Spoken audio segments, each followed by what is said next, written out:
Thank you, Madam Speaker. Let us pray.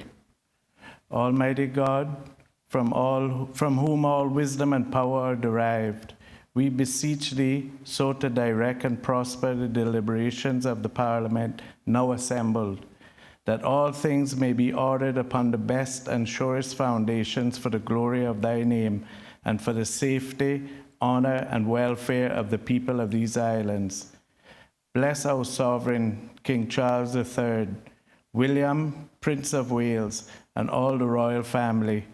Give grace to all who exercise authority in our Commonwealth, that peace and happiness, truth and justice, religion and piety may be established among us.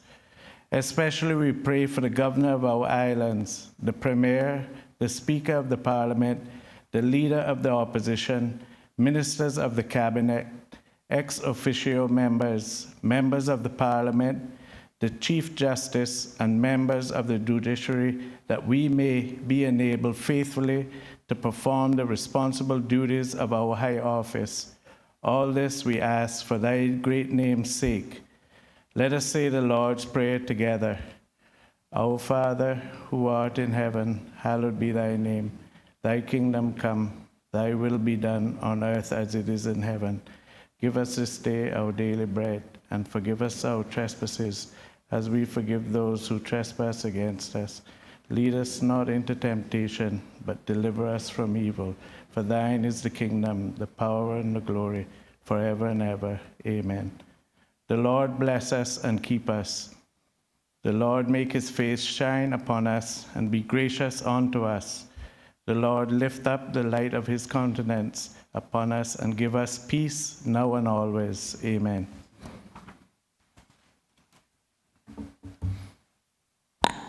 You may be seated. Proceedings are now resumed.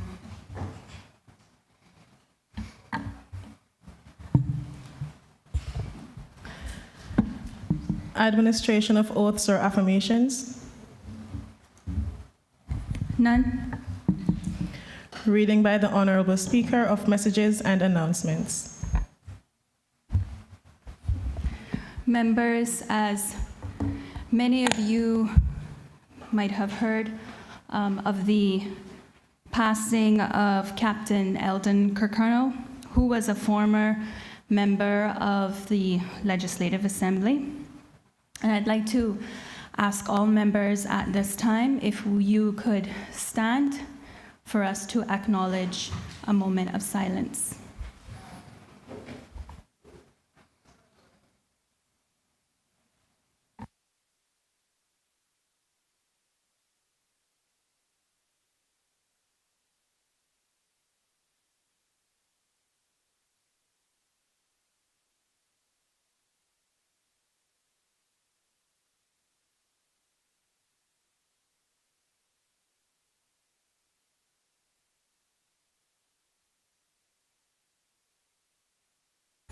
Thank you. You may be seated. Just want to share a few words about Captain Eldon. Captain Eldon Kirkconnell, OBE, JP, was born in Georgetown, Grand Cayman, on June 23, 1926. The third and last child of Captain Charlie Kirkconnell and Mrs. Olivine Kirkconnell.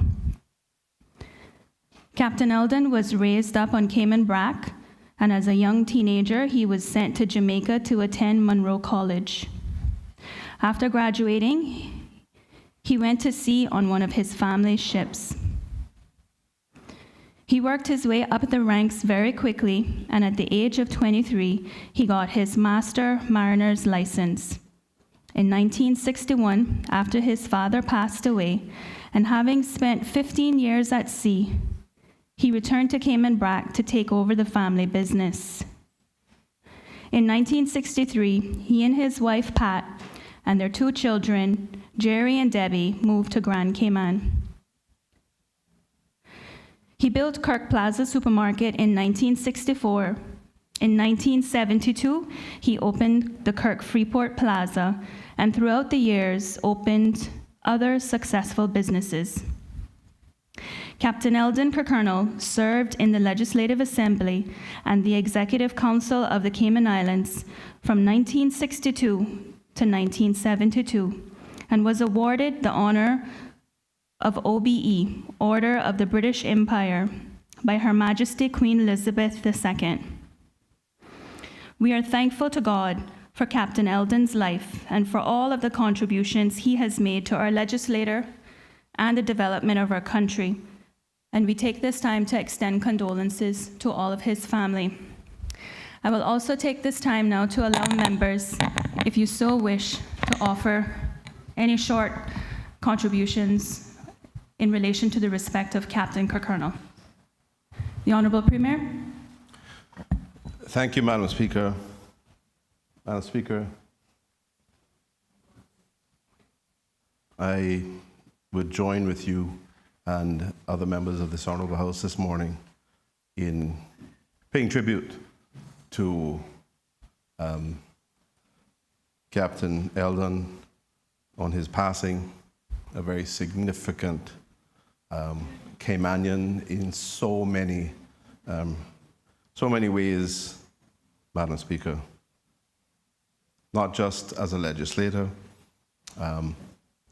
but as a father, a businessman, somebody who was an excellent role model and an excellent example for Caymanians, and someone who was very forward-thinking as well, Madam Speaker.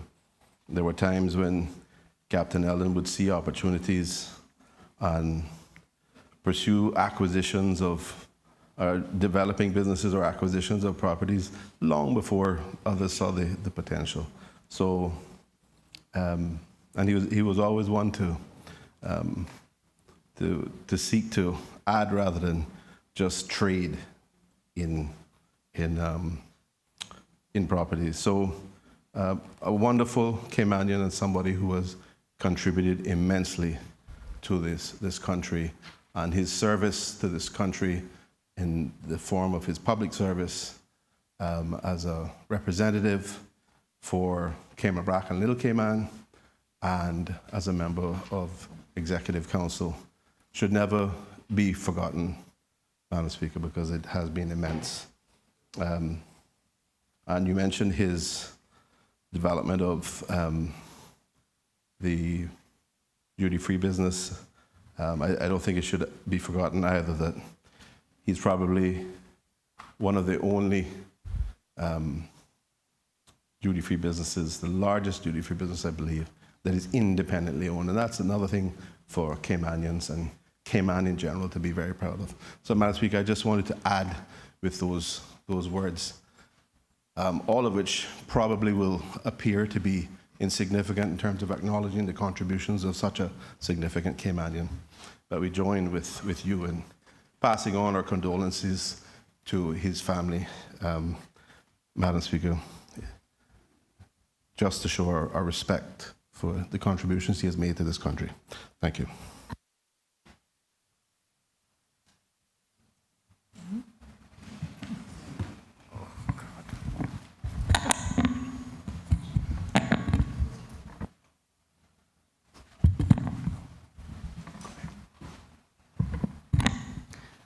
Honourable Minister for Health and Wellness. Thank you, Madam Speaker. I'd like to take this opportunity on behalf of the constituents of Prospect and my immediate family to send heartfelt condolences to the family of the late Captain Eldon E. Kirkernel, OBE and JP. He was iconic. He was a visionary. And I benefited from that vision as a young child. My aunts, Elsie Mae and Georgette, who have worked for the Kirkernel family and still work to this day, 30, almost older than me, longer than me. I know the late Miss Lurley Scott is very fond of Miss Pat, and that was a bond that words cannot describe. But the work and for all that Captain Eldon has done, and my late grandmother Synovia just contributes to this family and the relationship built over the years his vision allowed me to have my, I would say, second job. I used to work at Kirk Plaza as a packer and a bagger, and then I went in as a cashier, and so did my two aunts. They just continued to grow along with the business, and they still remain employees, dedicated employees. I've grown to have a very good relationship as well over the years in my adult life with Miss Debbie and Chris, who have also been inspirational to me. So I share this moment along with so many of our Caymanians, and this is a loss to our country. And I would just like to let the family know that Protocol stands ready to assist in whatever way we can to do our part in his loss. May his soul rest in peace. The Honourable Leader of the Opposition. Thank you, Madam Speaker. Madam Speaker, I join with the Premier, Minister of Health, and yourself in expressing condolences to the family of the late Captain Eldon Kirkconnell. But especially, Madam Speaker, I'd like to extend condolences to the member for Cayman West and Little Cayman. Captain Eldon was his cousin. And so I know he, together with all the Kirkconnell family, are grieving. Madam Speaker, I understand and know that Captain Eldon was in failing health for some time, but there's nothing that can prepare you for the reality when death finally comes. And last evening, that was brought home to me because I lost my father just over a year ago. So a lot of those feelings of grief, really came back and hit me last night. Captain Eldon was an icon in this country, and he was one of our nation builders. There is not a resident in this country that has not been into one of the stores or one of the businesses that Captain Eldon helped to establish with the rest of his family, from Kirk Plaza. The Minister of Health mentioned she bagged groceries. My younger brother bagged groceries at Kirk Plaza when it was in what is now known as the First Caribbean Building, that area. Everyone in Cayman has interacted and benefited from the great business acumen and foresight that Captain Eldon and all members of the Kirkconnell family have had and what they have brought to Cayman. And so, Madam Speaker, we mourn Captain Eldon's passing, and we extend our heartfelt condolences to all his family at this time and want them to know that they are in our thoughts and prayers as they grieve his passing. Thank you, Madam Speaker. The Honourable Deputy Premier. Thank you, Madam Speaker. Madam Speaker, I rise this morning with a sad heart as to the news we received last evening in the passing of a very great Cayman Bracker, the late Captain Eldon Kirkconnell, also, as members have indicated, a former outstanding member of this House who have done a tremendous job during his lifetime. I want to dedicate this poem to his family and to my colleague Moses and the rest of the Kirkconnell family. God saw him getting tired. When God saw Captain Eldon getting tired and a cure was not to be, he put his arms around him and whispered, "Come home to me." He didn't like the sickness that he was going through. And when he gave the final call for rest, now his garden must be so beautiful as he only takes the best. When we saw you sleeping and peaceful and free from pain, we wouldn't wish you back to suffer that again. And as we say our final goodbye today, as you take your final rest, God's garden must be ever so beautiful because he only took the best. The people of Cayman is in mourning. We extend our love, our prayers, our appreciation for this great man. His beginnings, his genesis, was a man of low estate, but through hard work, dedication, a humbleness, and a care for humanity. He rose to the top, both him and Captain Charles and other members of the Colonel family. Today, we grieve with Jerry and his other sibling, and as I said to my friend and colleague, Honorable Sabrina, that her aunt, my cousin Lurley, God knew what he was doing when he took her first, because if she was still alive and heard the news last night, we would be facing a double funeral. The love and the kinship and the respect was that close. And Madam Speaker, it leaves me to say this in conclusion. May his death be honored in such a way that as we remember the frailty of humanity, that we take time to live each day in its fullest, and we extend what his life so admirably exemplified, one where he extended a helping hand. I know when I first started my journey in politics, both him and Captain Charles extended that hand, not just financially, as a young upstart lawyer, didn't want to change her career, but they convinced me how important it is to make the sacrifice and oftentimes put one's career on hold for service of country.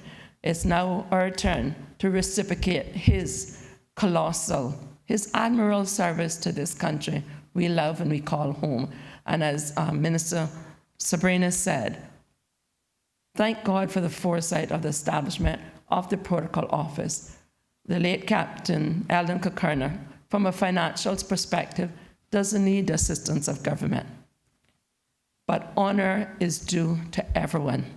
And as we nation build, I would humbly ask on behalf of the government that the family make themselves available to the protocol services, because there are young boys and young girls in our society today that are deeply hurting and looking for mentors that they can just climb the ladder of success and say, this is yet one another Caymanian icon that is gone, but his legacy will be remembered through the honor we display and a national funeral, and have his remains waiting in this chamber that he walked in so many times on behalf of the people of Cayman Brac and Little Cayman. And when he made his jurisdiction of choice here in Grand Cayman, he did not just become a selfish entrepreneur, but he shared his wealth, his knowledge, and he allowed opportunities, Madam Speaker, for so many Caymanians so that they also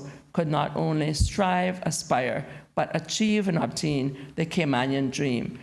May his soul rest in eternal peace, and may his heavenly reward as he passed from time to eternity be one of divine bliss and heavenly enjoyment. Thank you, Madam Speaker.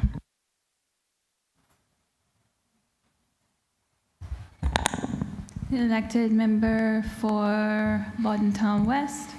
Thank you, Madam Speaker.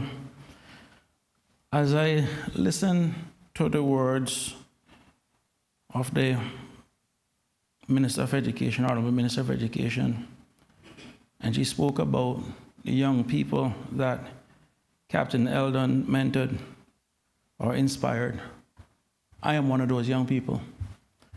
My first job, Madam Speaker, 1989, fresh out of high school, was working in the Lands and Survey Department. And Captain Eldon came there a lot, came there regularly. And he always took time out to have a conversation with me, Madam Speaker. And ironically, what we normally used to speak about a lot was actually something called Boys Champs in Jamaica. It was a big high school event. I went to Calabar, you went to Monroe. And we would always talk about the different athletes of different time and so forth. And one of the things he had always encouraged me, Madam Speaker, was to invest in real estate. So much so yesterday when maybe it's Providence, when I mentioned that, I took my mother's Cressida to a Horizon Auto where I ran into Roy Borden. One of the reasons why I was still driving my mother's car, Madam Speaker, was actually at the age of 17, I bought my first piece of land, being encouraged by Captain Eldon. And so much so, Madam Speaker, no bank would actually lend me the money. I actually had to go and borrow the money from a family member at that time, and I'll never forget the block and parcel. 62A7, 30 acres of land. Never forget it. At 17 years of age, because of Captain Eldon's inspiration. And I also want to use this opportunity, Madam Speaker, and I hope a good friend of mine don't mind me directly telling this story. But it was a story he had also shared with me in terms of what Captain Eldon had inspired him to do. And the name of the gentleman is actually Milton Morrison, that works CNB. And a lot of people see Milton today, but I remember the days when Milton actually used to hitch a ride to get to and from work. And one of the days he was actually hitching a ride, he was actually picked up by Captain Eldon. And at the time, he was actually himself looking to maybe purchase a car. And Captain Eldon said to him, "No, son, invest in real estate." And I think the Morrison family has done quite well. I think Milton has done quite well. I think he's a senior vice president at CNB. But in the evenings, he would look forward to that pickup ride, that little drive home from Captain Eldon. And I really want to extend, because there are a lot of different times Captain Eldon see a lot of young people and have those conversations with them. And for as a young person growing up, and to have someone of the stature of Eldon Kirkconnell comes into Lands and Survey, come to that little side window, push it in and say, "Where's Chris?" and ask for you by name, it really felt special in a world where sometimes people think you're nobody. But here is a Cayman icon coming into a government department and asking for you by name. So I really want to thank the Kirkconnell family for sharing Captain Eldon with us, and I really want to thank him for his inspiration and his motivation, not just for myself, not just for Milton, but for the many other people he probably had the same conversation with. Thank you, Madam Speaker. Does any other member wish to speak? The elected member for Cayman Brac West and Little Cayman. Thank you, Madam Speaker. Madam Speaker, I rise this morning to say a couple words about Uncle Eldon.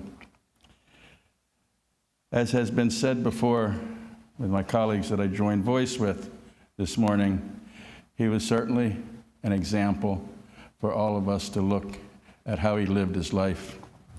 He lived a balanced life. He was a good Christian man.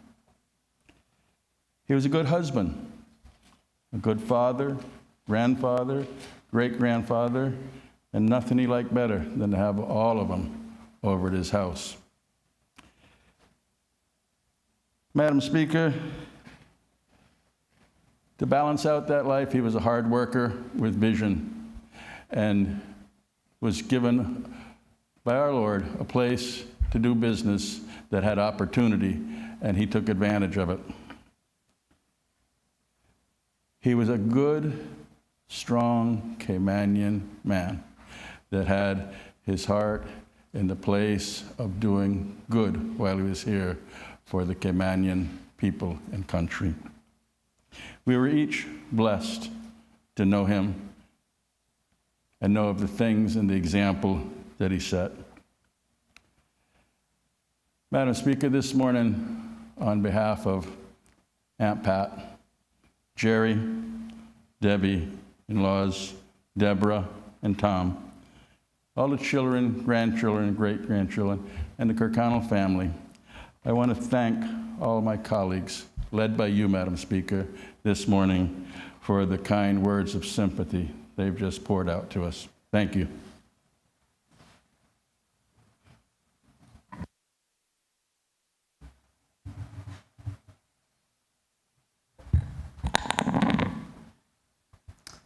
The elected member for Georgetown West. Good morning, Madam Speaker. Thank you. On behalf of my family, I would like to offer deepest condolences to the Kirkconnell family, and that begins here with the member from Cayman Brac West and Little Cayman, the Honorable Mose Kirkconnell.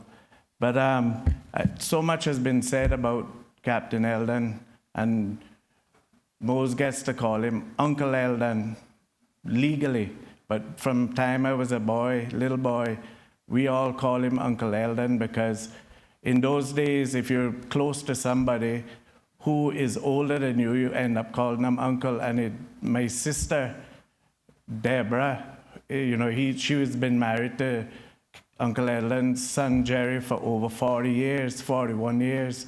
So we've always been close to Uncle Eldon, Auntie Pat, Jerry, Debbie. And it was really sad yesterday. We knew he was coming because he's been sick for a while, but even as everybody said, when it happens, it's just very hard to take. And I know I've spoken to Jerry, I've spoken to Debbie, I've spoken to my sister Deborah, and everybody's trying to handle it and go on. But Mose, we really feel deep sympathy for you and the Kirkconnell family. And on behalf of my family, I would just like to extend sympathies to the whole Kirkconnell family. Everything has been said from the Minister of Education and everybody is so true, and I could go on, but it has been said. So deepest sympathies, and thank you.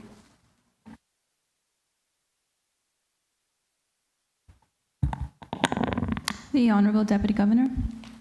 Good morning, Madam Speaker. Thank you.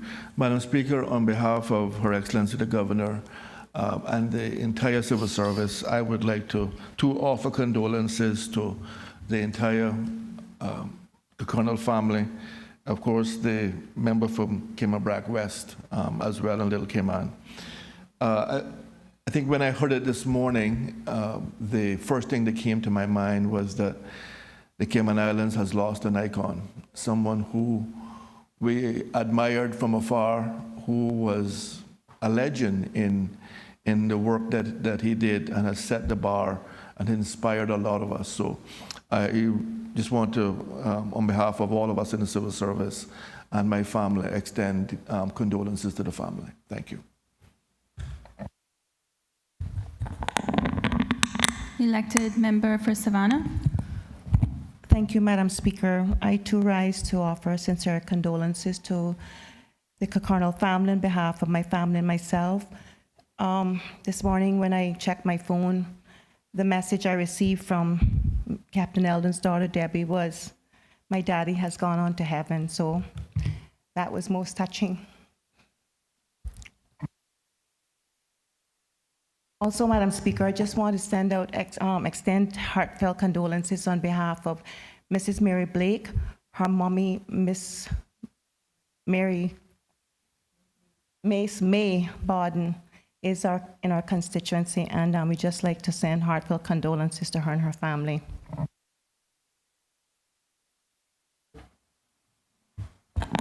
Elected member for Georgetown South. Good morning, and thank you, Madam Speaker.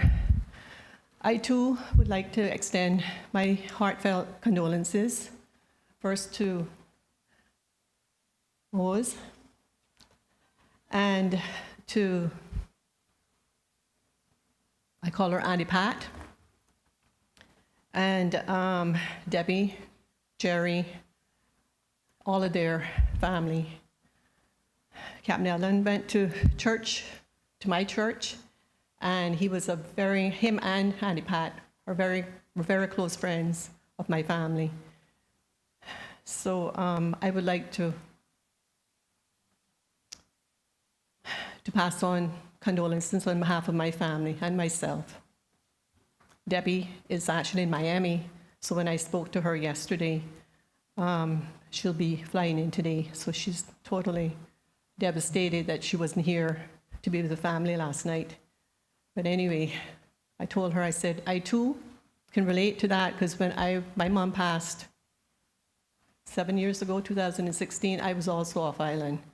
So just told her, just to hang in there, we're all there for them. Thank you, Madam Speaker.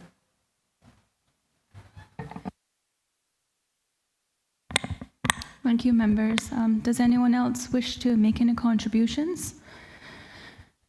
I would also just like to thank the Honourable Leader of the Opposition for making me aware of Captain Eldon's passing so that I had some time to prepare this morning. I really appreciate that.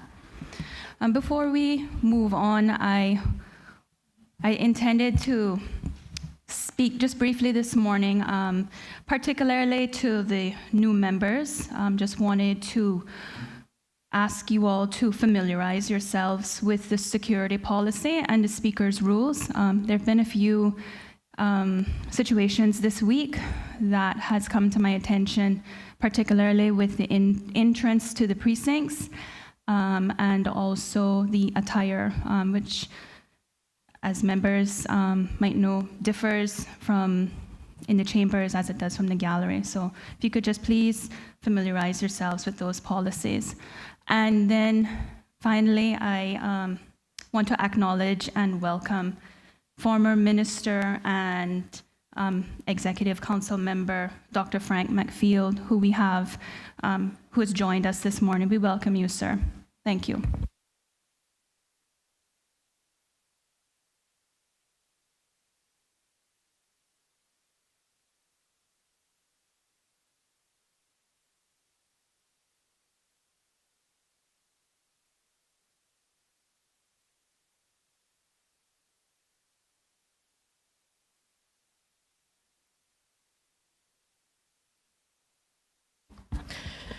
Presentation of petitions. None? Presentation of papers and of reports. Hazard Management Cayman Islands Annual Report 2022, Preparing Communities Today for Disasters of Tomorrow, to be laid on the table by the Honorable Premier, Minister of Sustainability and Climate Resiliency. The Honorable Premier.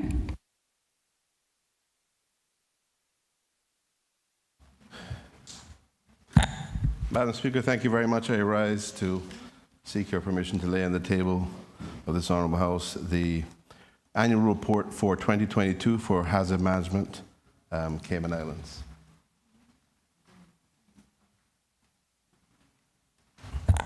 Does the Honorable Premier wish to speak there too? Just very briefly, Madam Speaker, I certainly want to commend the report to members of this Honourable House as well as members of the public. Madam Speaker, Hazard Management Cayman Islands has become one of those organizations that does a lot to contribute to the safety and security of the people of the Cayman Islands. None more so, Madam Speaker, than during times like, or periods like this when we're at the beginning of hurricane season, Madam Speaker, and we pray God's blessings that we do not face those challenges, but we certainly can take some degree of security and a great deal of confidence in the work of hazard management. Madam Speaker, they certainly have faced challenges from hurricane, being prepared for hurricane season and managing all of the shelters, but also even things like dealing with the irregular migration issues that we've had with Cuban migrants. We've certainly had a significant level of that in 2022. So the report will certainly contain much information around that. They've been helping to coordinate the mass migration plan, and in fact, there has been a partial, over that period, a partial activation of the National Emergency Operations Center in order to help address those issues, Madam Speaker. And I think that has reflected well on the country because it reflects our desire to treat people, even though they're irregular migrants, treat them humanely, but also to ensure that for us in the country that this is an issue that is managed very well. I think, Madam Speaker, the report otherwise speaks for itself. I want to again commend the report to members and to the public. I think it is very important to familiarize themselves with the really good work that Hazard Management Cayman Islands does to significantly improve our safety and security when we face challenges, Madam Speaker, whether it's from irregular migration or from significant weather events and other matters of potential natural disasters, including, unfortunately, more recently, these days now, the challenge of facing even earthquakes. So, Madam Speaker, with that, I will commend the report, and I thank and ask all members to take note of it. Thank you.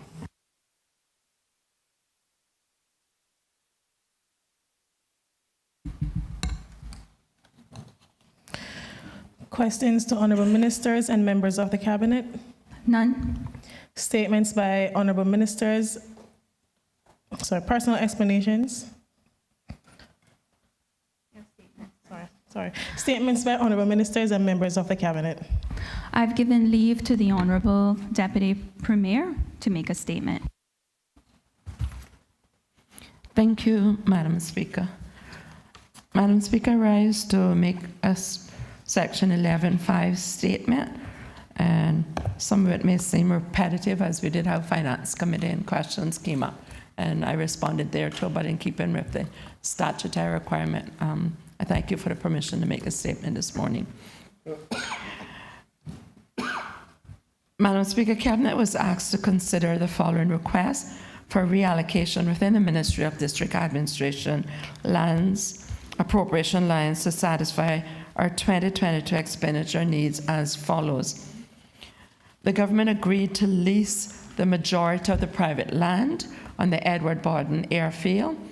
This land is, as I said, privately owned, and despite the Crown's interest in acquiring the properties, the owner was only willing to provide a long-term lease to the Crown at this time.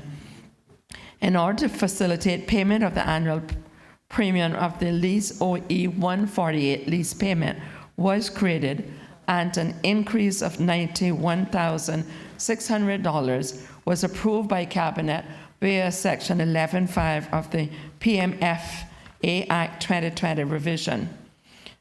Madam Speaker, land acquisitions appropriations EA4 land acquisitions was increased to support the acquisition of land which unexpectedly became available for sale in the year 2022.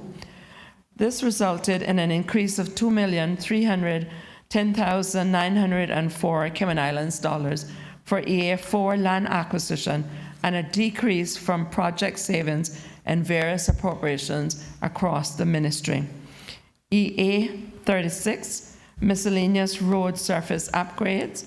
Madam Speaker, the Cabinet approved the increase of appropriation EA36 by 800,000 Cayman Islands dollars to facilitate the works necessary to launch our Eastern Affordable Land Lot Plot pilot program, which I must say is progressing well and should be ready for launch in the fourth quarter of this year.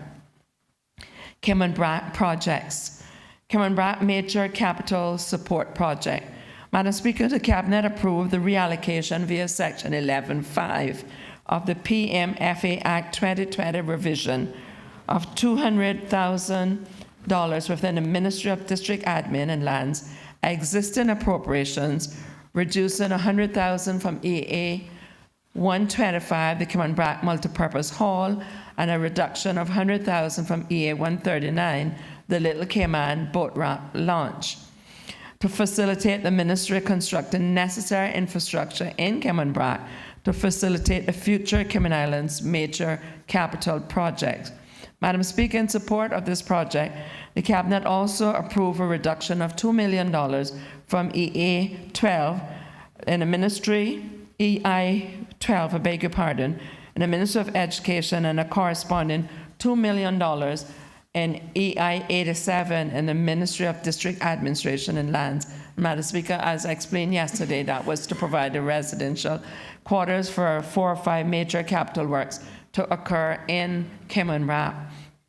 Madam Speaker, thank you for allowing me to explain these exceptional circumstances which have resulted in the supplementary appropriation for 2022 fiscal year under Section 11.5 of the PMFA Act 2020 revision. Thank you, Madam Speaker.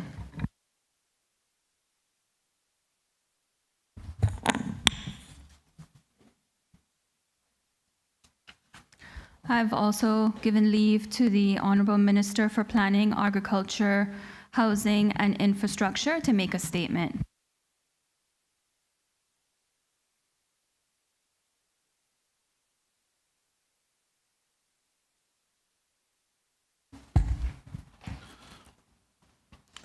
Madam Speaker, I wish to make a short statement as to the circumstances surrounding the Ministry of Planning, Agriculture, Housing and Infrastructure, a request to reallocation of funds pursuant to Section 11.5 of the Public Management and Finance Law 2020 revision.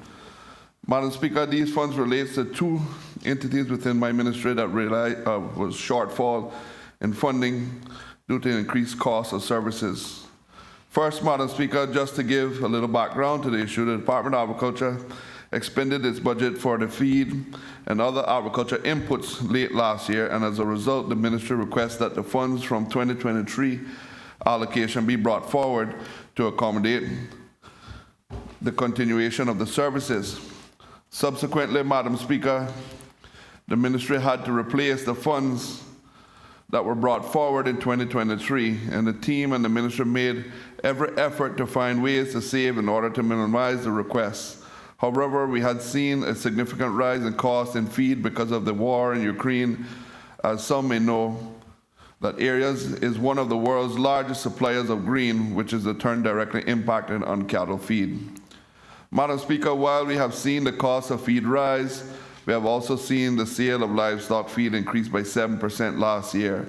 With this trend continuing through this year, this is also a direct result of increase in the number of cattle on the island over the last couple of years, a good sign that our efforts to have a sustainable local beef is paying off.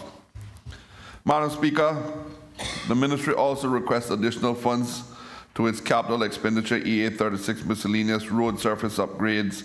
Madam Speaker, this allocation is predominantly used to undertake projects such as district roads, drains, and guardrails that require upgrading. Considering the above mentioned, Madam Speaker, pursuant to Section 11.5 of the Finance Law 2020 revision, the ministry increased the allocations for 23 PH24 agriculture support and regulatory service in the amount of $5,500,000. In addition, Madam Speaker, an increase to 2023 EA 36 miscellaneous road surface upgrades in the amount of $2,500,000 was appropriated by decreasing 23 EA 161 submarine cable in the amount of $2,500,000.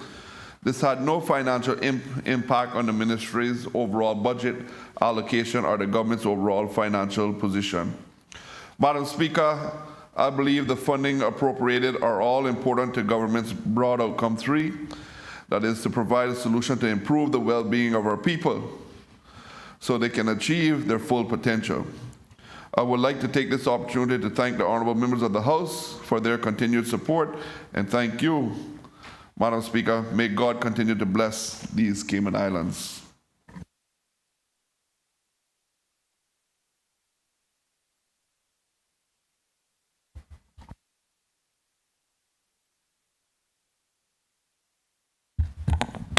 I've also given leave to the Honourable Minister of Health and Wellness to make a statement.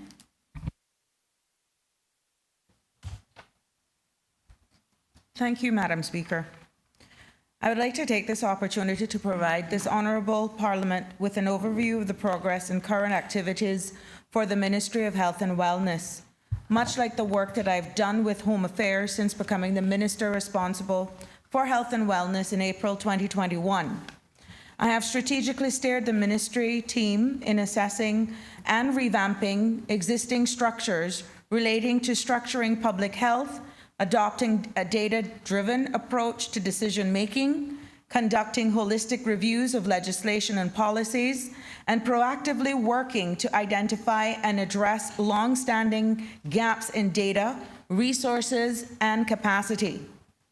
I would like to believe, Madam Speaker, that in 2023, we are all on the same page when it comes to recognizing the absolute critical role of health and wellness when it comes to not only the functioning of our country, but the equality of life of our people, the investment in our culture, and safeguarding our nation's present and future. Madam Speaker, I would like to begin this overview by sharing some key accomplishments from the departments and statutory authorities that fall under my Ministry of Health and Wellness, beginning with the Department of Counseling Services. Over the past 2 years, the Department of Counseling Services, Madam Speaker, has undergone significant growth across all 3 of the agencies that fall under its remit. This includes, but is not limited to, the following: the completion of several long-standing capital projects at Caribbean Haven Residential Center to improve the health, safety, and security of residents and staff. The near doubling of the amount of intake services provided by the Counseling Center between 2019 and 2021. The upskilling of staff across the department to provide specialized trauma-informed mental health and addiction treatment and evidence-based parenting programs, and expanding services provision in Cayman Brac with the inclusion of school-based and telehealth service in order to more adequately meet the demands for therapeutic services. Moving on to the Department of Health Regulatory Services, Madam Speaker, I am happy to report that despite the challenges created by COVID-19, the department was able to maintain the regulatory functions consistent with the health practice legislation and the health insurance legislation. Key accomplishments over the past 2 years include, but are not limited to, successfully managing the health insurance premium assistance program that assisted thousands of persons to maintain their health insurance coverage. Upholding the system to register, license hundreds of healthcare practitioners during the height of the COVID-19 pandemic, ensuring that healthcare providers, including the 3 hospitals, have the necessary staff for the delivery of healthcare services. Upholding the regulatory regime for the inspection of healthcare facilities, and completing the assessment of the University College of the Cayman Islands School of Nursing, which subsequently received approval for this program from the Nursing and Midwifery Council. Next, Madam Speaker, I would like to highlight the Department of Environmental Health. DEH was significantly impacted by the pandemic, Madam Speaker. Reporting served staff shortages due to the COVID-19. However, like DHRS, the department ensured that coverage of all programs across areas continued, with all officers working together across the said areas to ensure continuity of services. Key accomplishment during this period for the department includes development and implementation of community surveillance programs for rat control and sanitation, development of the new DEH procedure for the assessment of swimming pools in tourist establishments for improved efficiency and accountability, increased monitoring of food handling establishment and food operation at special events, resumption of cosmetology training sessions, and recording investigating all 1,000 completes received in 2022 within the stipulated time. Following on, Madam Speaker, to the Mosquito Research and Control Unit. The MRCU also saw staffing shortages over the past couple of years, with only 33 employees out of the total of staff complement of 54 persons. Yet even under these conditions, the unit continued to deliver as follows. In 2021, the MRCU treated over 1.3 million acres, a slight increase over the previous year. During that same time frame, the MRCU increased the amount of prevention mosquito control, increasing the total area treated with residual larvicides by 32%, making the return of a more preventative approach to mosquito control. This decision then paid dividends in 2022, which saw a 66% reduction in mosquito numbers in comparison to 2021, also reflected in a 48% reduction in the number of mosquito complaints from 2021 to 2022. But last but not least, Madam Speaker, I note that a great part due to MRCU efforts, there has been no local transmission of mosquito-borne illnesses in our islands over the last 2 years. Moving on to our statutory authorities, Madam Speaker, the Health Services Authority led the national COVID-19 response and remained at the forefront for much of the prevention and management efforts as the pandemic transitioned from phase to phase. Along with administering over 130,000 doses of COVID-19 vaccine, caring for over 200 COVID-19 patients, and administering over 86,000 PCR tests at the HSA, they also produced a fleet of 6 new ambulances, thereby renewing and enhanced resiliency and sustainability. They launched an adolescent mental health hub to provide care for this vulnerable population group. They also opened a new specialist clinic and pharmacy services at the Smith Road Medical Center. They completed one of the largest rooftop solar panel installation projects on island, currently saving over $100,000 per annum in electricity costs, and opened a new urgent care walk-in clinic at the main hospital campus, addressing a long-standing need for service for urgent medical attention not requiring an A&E visit. I would also, Madam Speaker, like to highlight that the HSA recently earned the most prestigious hospital accreditation from Joint Commission International, or JCI. JCI's gold seal of approval is an internationally recognized symbol of quality that reflects a healthcare organization's component to providing safe and high-quality patient care.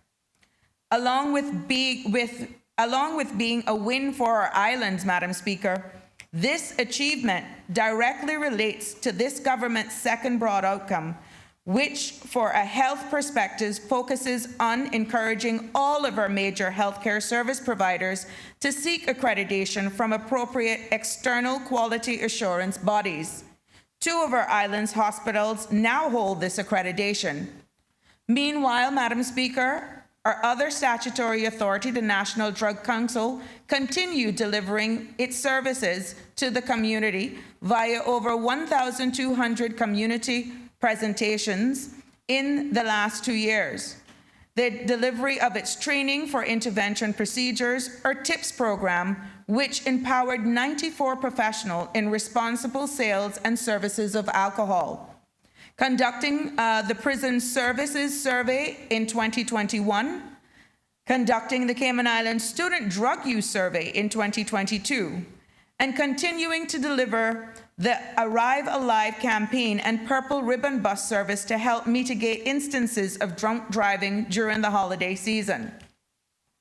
As for the work of my core ministerial team, Madam Speaker, I have to note that the years 2021 and 22 were quite different from one another.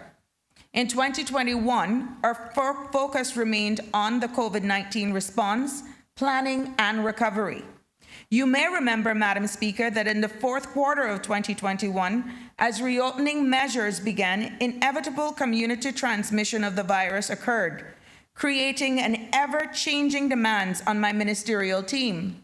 Now, these demands range from regular reviewing and updating regulations and processes, business education, health practitioners, etc., to providing support for the delivery of COVID-19 testing, treatment, and care, identifying and addressing growing demand for mental health services in light of the pandemic and isolation measures, and working with nonprofit organizations to coordinate the humanitarian response to families in mandatory isolation, among many other things. This work would not last through until the 2nd quarter of 2022. As the pandemic, Madam Speaker, progressed in large part due to the consistent access of the vaccine and boosters, the ministry messaging changed to living safely with COVID-19, thus allowing the ministry to return to its focus to key aspects of its work. Among the priority projects for 2022 were the launch of the ambitious National Public Health Project, a public health reform initiative aimed at revamping and redefining public health in an effort to better serve the people of the Cayman Islands and safeguard health of the nation. The ongoing construction of the long-term residential mental health facility, which was directly impacted by the pandemic. The delivery of the 13th annual Cayman Islands Healthcare Conference, hosted in person for the first time since 2019, and the review of key pieces of legislation, among them the World Health Organization's Framework Convention on Tobacco Control, where Cayman became the first BOTC to formally request its extension to the territory. The Pharmacy Act and regulations, the Health Practice Act and health practice regulations, the Health Insurance Act and health insurance regulation, and Human Tissue Transplant Act. It is also important to note, Madam Speaker, that 2021 was the first time that the Ministry of Health stood alone in its subject area. The addition of the wellness to the ministerial responsibility reflects the importance of approaching health and wellness holistically. This is especially true in the light of the growing recognition of the importance of and demand for preventative care programming and mental health services locally and globally. This move was significant in helping to highlight existing and long-standing gaps in capacity to the ministerial level and guided international decision-making to address those gaps in order to be able to deliver on current and future SPS broad outcomes. The identification, recruitment, and hiring of a national epidemiologist was one such move, which has translated into another priority project that started in 2022 to address the aforementioned gaps in data, the STEPS 2023 National Health Survey. Thus, Madam Speaker, along with providing continuity to key priority projects that started in 2022, such as the creation of the National Public Health Department, the revision and updating of the aforementioned legislations and regulations, and the completion of the long-term residential mental health facility, along with the STEPS National Survey, we are now also focusing our attention on the development of the National Strategic Plan for Health, the Wellness Park, as well as strengthening key partnership with stakeholders to improve the supply of healthcare workers across all levels. Madam Speaker, as I conclude, I would like to express my appreciation to the Chief Officer of Health and Wellness, Ms. Nellie Pucci, for her commitment and dedication to the ministry and its staff. I would also like to recognize the work of my core ministerial team and the entire extended Ministry of Health and Wellness team, from frontline workers to support staff, counselors to lab technicians, solid waste management crew to parent facilitators, to our educators, policy advisors, and the countless others who safeguard our nation's health in times of peace and disaster. All I can say is thank you and God bless.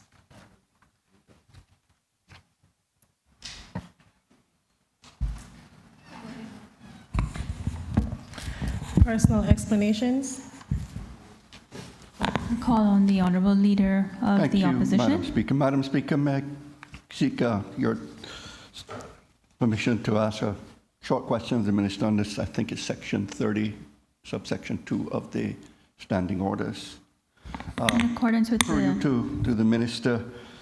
Minister, you highlighted the accreditation, JCI accreditation. Is it the case that it is the entire organization that is now JCI accredited? Honourable Minister. Madam Speaker, through you, what understanding I've been provided by CEO? Yes, sir. Honourable Leader of the Opposition. Thank you, Madam Speaker. Then, kudos certainly should be given to the HSA for achieving such a significant milestone. Secondly, Madam Speaker, if I could ask the Minister, you mentioned a number of acts that have been reviewed, and if I'm correct, you said the revision and updating of them, particularly the Pharmacy Act, Health Practice Act, Health Insurance Act, and the Human Tissue Transplant Act. I would ask if, Minister, is it the case that you will be bringing amending legislation to this Honourable House shortly? Honourable Minister. Madam Speaker, through you, and my answer is yes, I am excited. We have approximately 5 or 6 pieces of legislation that are at various stages of being reviewed. I'm about to receive the official report and feedback prior to going to caucus and cabinet on the well and long overdue Pharmacy Act.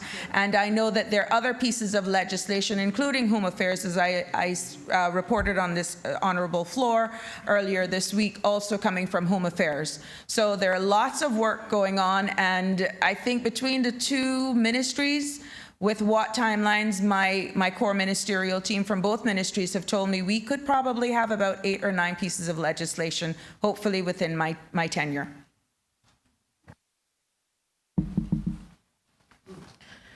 Personal explanations? None. Obituary and other ceremonial speeches? None. Raising of matters of privileges? None. Government business, bills, third reading. Supplementary appropriation, January 2022 to December 2022, Bill 2023.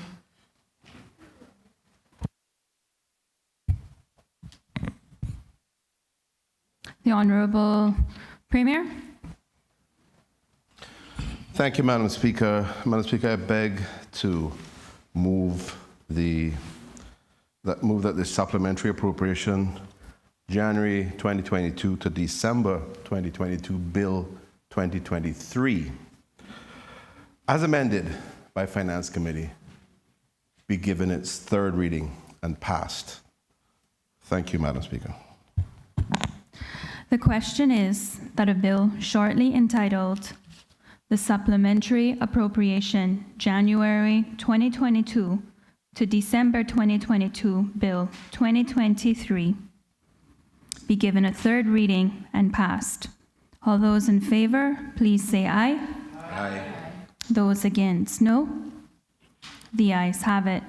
The Supplementary Appropriation January 2022 to December 2022 Bill 2023 has been given a third reading and is passed.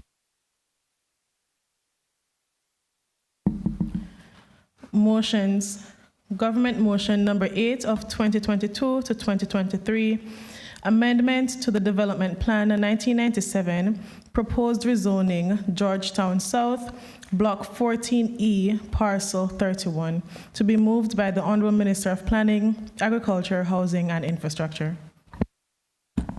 The Honourable Minister of Planning.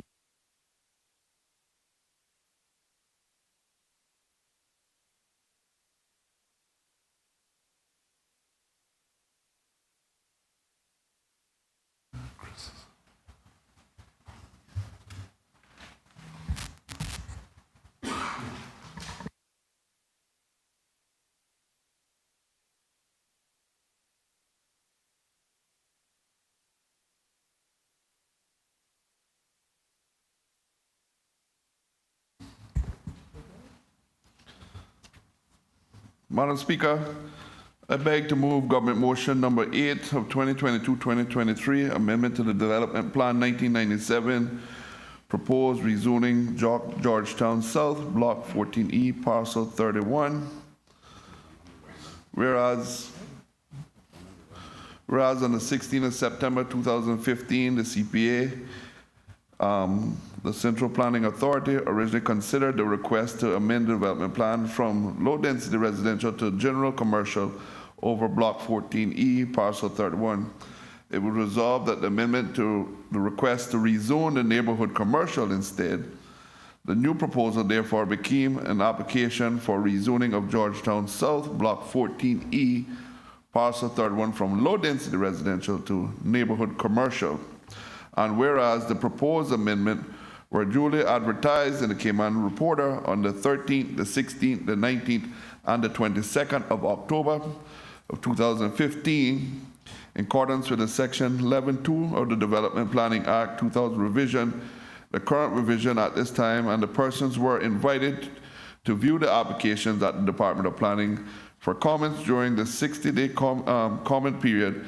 No objections were received on the proposed amendment, and whereas on the 20th of January 2016, the CPA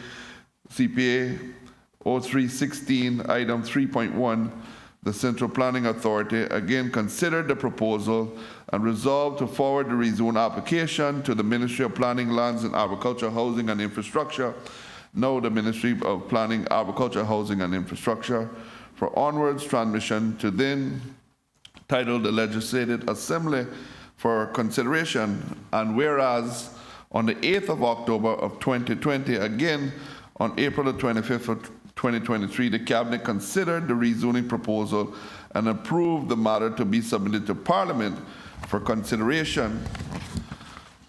Be it now therefore resolved that in accordance with Section 10.2 of the Development Planning Act 2021 revision, the Central Planning Authority hereby recommends that and submits to the Parliament the following proposal for alterations to the Development Plan 1997, a summary and the maps which are attached here though, and be it further resolved to alter the zoning area of registration section B, Georgetown South, Block 14E, Parcel 41, from low-density residential to neighborhood commercial.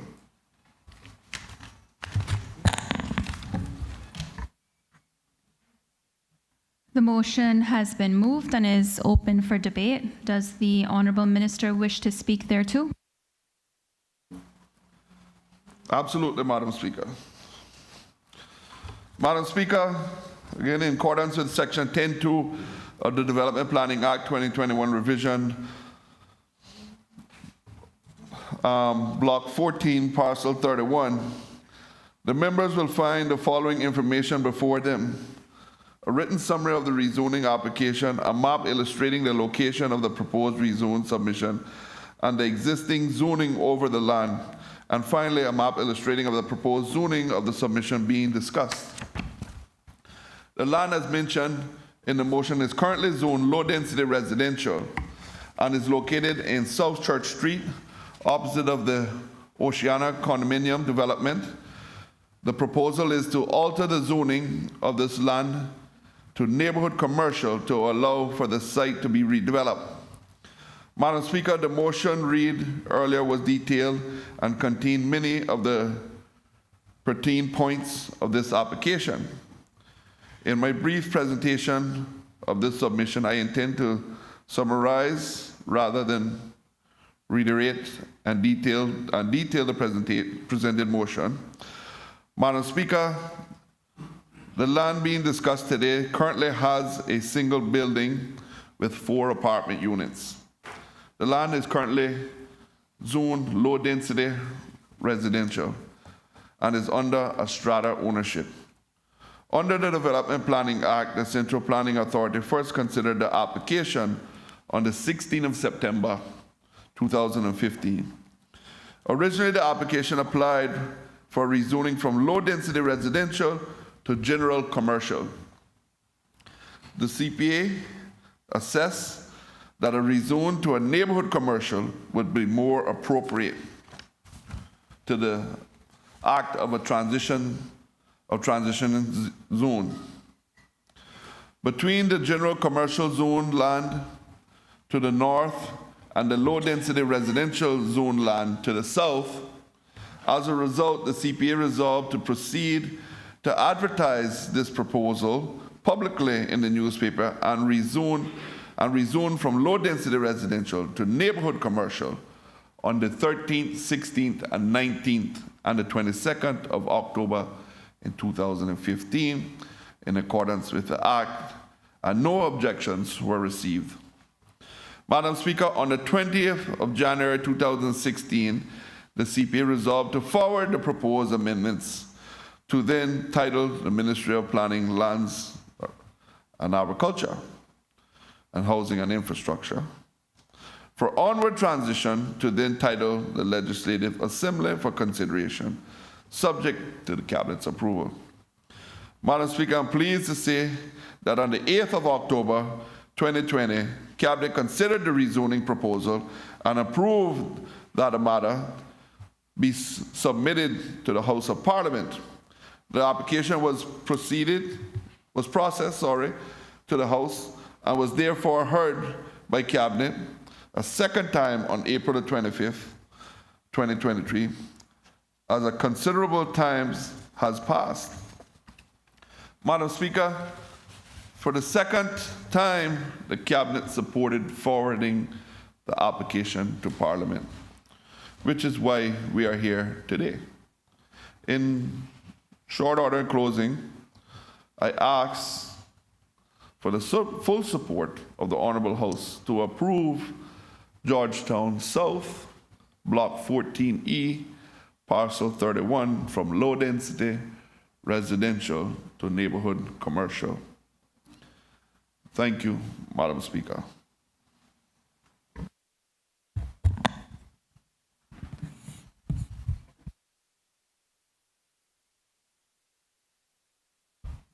Does any other member wish to speak? The elected member for Georgetown North. Thank you, Madam Speaker. Madam Speaker, I rise to make a few short comments on Government Motion Number 8, Amendment to the Development Plan 1997, which seeks to rezone Georgetown South Block 14E, Parcels 31. Madam Speaker, this application has a long history and has been through the process, as the Minister outlined, a couple of times. Madam Speaker, some of the history behind that included the policy at the time during the administration 2013 to 17, and continued after 17, that whenever these applications came in, we would seek to not do it piecemeal, but to do the entire area or the block, if you want to say that. But in this instance, when we contacted the surrounding landowners to consult with them, it did not seem as if there was a desire for the entire area to be rezoned. So, Madam Speaker, we proceeded again with what we felt was the right answer, and that is, as we see the application here today, is to go to neighborhood commercial rather than general commercial, therefore creating that buffer between the neighborhood residential and the general commercial being to the north and neighborhood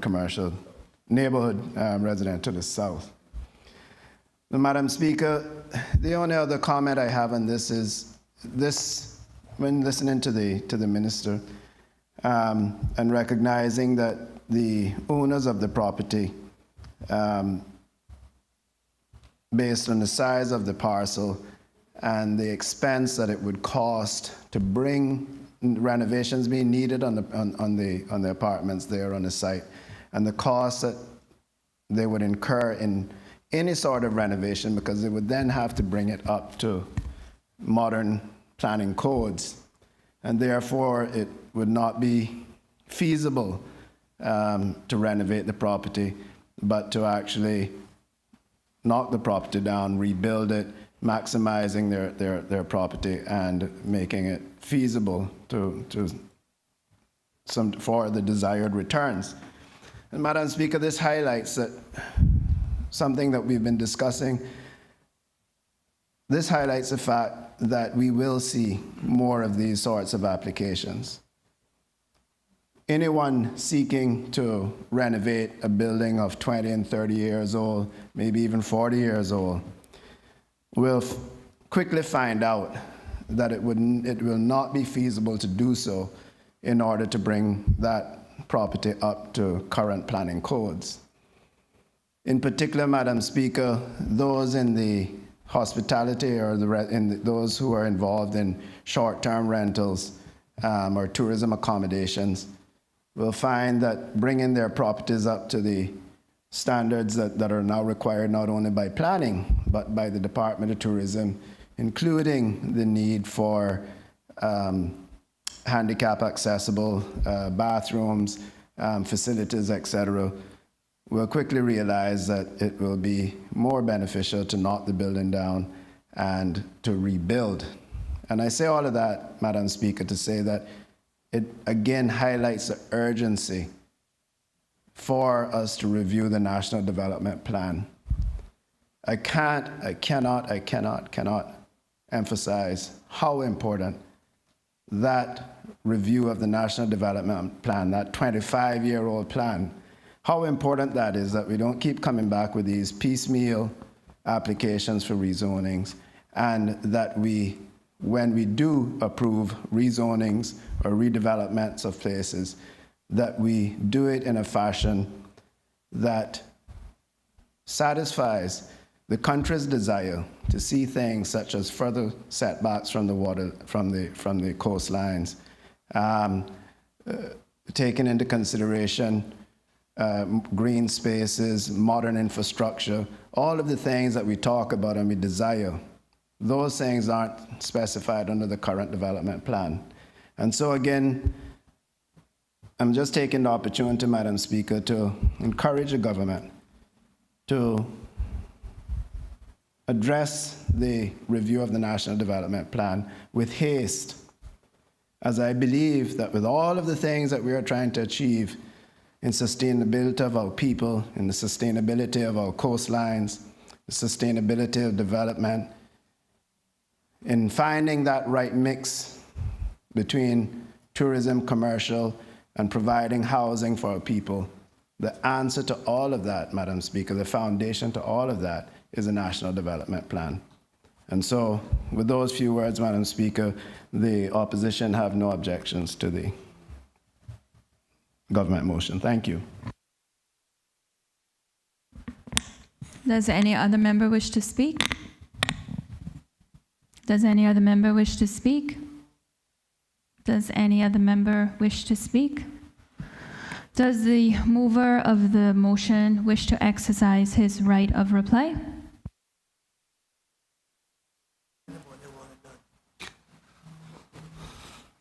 Madam Speaker, I just wanted to rise just to thank the House for their full support, and I just to say I do agree with the member for Georgetown North that we do have to get that plan Cayman going so that we can actually be able to look at areas in a more holistic direction when it comes to these rezonings and not being piecemeal.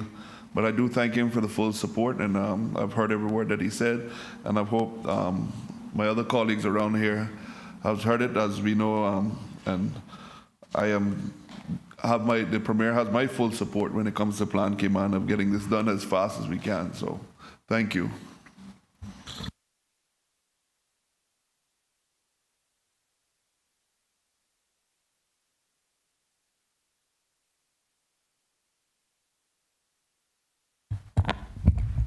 The question is, be it now therefore resolved that in accordance with Section 10(2) of the Development and Planning Act 2021 revision, the Central Planning Authority hereby recommends and submits to the Parliament the following proposal for alteration to the Development Plan 1997, a summary and maps of which are attached hereto. And be it further resolved to alter the zoning area of registration section Georgetown South, Block 14E, Parcel 41, from low-density residential to neighborhood commercial. All those in favor, please say aye. Aye. Those against, no. The ayes have it. Government motion number 8 of 2022-2023 is duly passed.